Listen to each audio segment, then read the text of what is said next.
নমস্কাৰ অষ্ট্ৰেলিয়ালৈ যেতিয়া পদাৰ্পণ কৰিছিলোঁ বহু কেইগৰাকী ক্ৰীড়াবিদক লগ পাইছিলোঁ মহিলা খেলুৱৈক লগ পাইছিলোঁ কিন্তু আজি যিগৰাকীৰ সৈতে মই আপোনালোকক পৰিচয় কৰাই দিব খুজিছোঁ তেওঁৰ আচলতে যি পৰিচয় সেই পৰিচয় সুকীয়া অষ্ট্ৰেলিয়াত মই জনাৰ মতে এতিয়ালৈকে তেওঁৰ দৰে কোনো এগৰাকী পুৰুষ খেলুৱৈ ইমান কেইখন মেটচ আন্তঃৰাষ্ট্ৰীয় ফুটবল মেটচত অষ্ট্ৰেলিয়া প্ৰতিনিধিত্ব কৰা নাই তেওঁ হৈছে Cheryl Salisbury তেওঁ 150খনতকৈও অধিক আন্তঃৰাষ্ট্ৰীয় ফুটবল মেটচ তেওঁ খেলিছে 37তকৈ বেছি তেওঁ গোল দিছে গতিকে তেওঁৰ সৈতে অকণমান কথা পাতিব খুজিছোঁ আপোনালোককো পৰিচয় কৰাই দিব খোজে Thank you so much first of all for joining us it's really inspiring to hear so much from you I've been hearing so much from you from Aaron from a lot of people so yeah how did you start your journey you first said that you love to kick a ball is that how you started Yeah, I was an active kid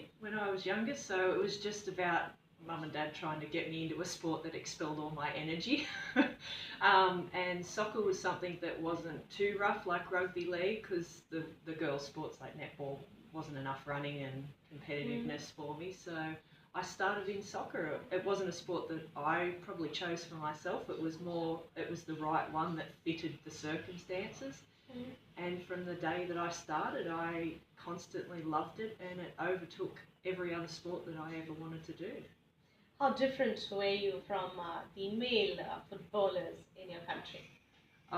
Things have changed over time, but when I was younger, we didn't have role models. Like I didn't even know other girls played soccer. I was the only girl that I even knew played soccer till I was probably about maybe 12 or 13.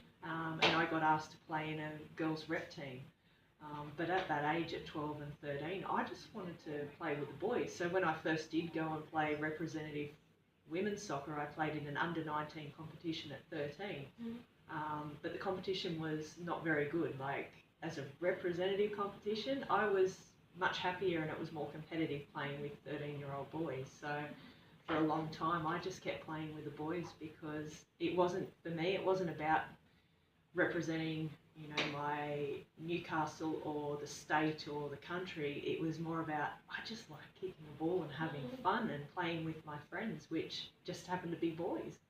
How does it feel like when I first started introducing you with our viewers back home? I just said she's someone who's played more than 150 games football and she's someone who everyone looks up to. How does it feel that now you have this particular tag of being the highest playing footballer?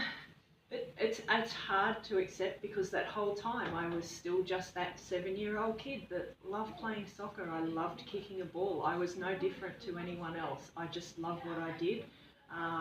I was good at what I did, and that was probably the thing that set me aside and gives me those labels and tags. But to me, I'm just someone that really loved what I did, and I don't see it as hard work because it was fun. I loved to do it and it was fun. Although some of the sessions where it was just pure running, I don't think that was fun. Like you said, after you retired from professional football, you started coaching. What role did you really enjoy? You being a player on field and you being a coach on field. I think probably in my last 5 to 10 years that I played, but more and more as I got older and older, and players would come in that were, sometimes only 16, 17, 18. I had a wealth of experience. I'd travelled around the world. I'd played in all sorts of different countries. I'd lived in other countries and played in other leagues. 4 World Cups, 2 Olympics. I had all this experience, and I think I naturally progressed even as a player.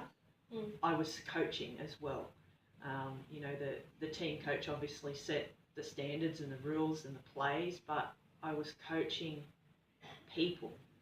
I wasn't coaching a team, I was coaching people on things that I could see they could do better, and a lot about just their attitudes and keeping their mind in the game. They were little things that the coach doesn't really focus on a great deal because, the coach has the whole game and the whole team to focus on, whereas I think I came from this perspective of what can I do to make this individual a better player for my team, for our team, and, to play the World Cup. So I think my coaching started while I was still playing, probably 5-10 years before I retired, I started coaching. And because I started doing that as time went on, that was just a natural progression. And, you know, the coach would even ask me, what do you think of this player? Is their head in the game? Are they ready to come up and step up and play in the World Cup, even as a 17-year-old? But because I was out on the field and I was behind, you know, closed doors with them and talking to them, you know, I knew those things and essentially I helped him sometimes make decisions on who was the best player to start in that game. And it wasn't because of always their skill, it was because of what was happening in their head. এইখিনিতে আপোনালোকক জনাই থওঁ যে তেখেত এগৰাকী analyst কমেণ্টেটৰো গতিকে বহুকেইটা roll তেওঁ প্লে কৰিছে এগৰাকী খেলুৱৈৰ এগৰাকী আইকনৰ এগৰাকী ইনস্পিৰেশ্যনৰ লগতে এগৰাকী কোচ আৰু লগতে এগৰাকী কমেণ্টেটৰৰ তেওঁৰ ভইচ সঘনে শুনিবলৈ পোৱা যায় ABC ৰেডিঅ' ষ্টেচনছৰ বিভিন্ন ব্ৰডকাষ্টত শুনিবলৈ পোৱা যায় গতিকে I'd like to ask you, again, shifting a focus from football as a player, then as a coach, as a trainer, and then moving on to commentator. You enjoying the job of a commentator now? Because if I'm not wrong, like I heard it from Aaron, you are quite a regular analyst commentator in most of the broadcast. Yeah, I've started that this year because I had my son. My primary focus was him for definitely while he was quite young. And I've started to branch out in the last 12 months into doing a lot more commentary, and that's partly because the Matildas have been doing so well, and their profile within football has lifted, which means more televised games, more radios interested in calling the games and being involved in those things. So there's more opportunities for me to be in that. It's still sometimes a struggle to break into that. Because it is still a male-dominated industry, and there are some other girls that don't have children that started that a few years before I've come back. So it's still a struggle, just like playing football, to make the team. So, it's still hard to get into, but, I love being back part of the game. I can't play out on the field anymore, but I'm still part of the game, and that enjoyment about the game comes back when I'm commentating, and, hopefully that's seen through my voice and my enthusiasm when I'm calling the game. Right. And on that note, thank you so much for sharing you. your experiences with me, and I hope it's definitely going to inspire many more women in the near future. Pleasure having you. Thank you.